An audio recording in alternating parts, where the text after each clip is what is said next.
ተለያዩ ሲባል እረ ሰው ምን ይለናል?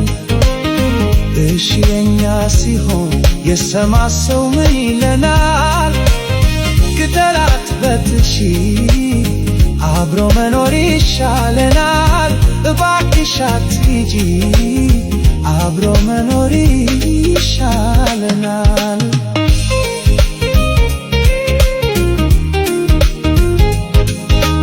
በፍቅር የሚያውቅ ሲያጣሽ ፊቱ ተኩሮ እንደ ድሮ መስሎት ምነው ያለው ዘወትር ብቻህን የት ሄደች ቢለኝ ሳይከስዬ መመለስ አልችልም ትላኝ ሄደች ብዬ በትንሽ ትንሹ አድርገው ከወሰዱት አይገልም ይባላል መርዝም ከለ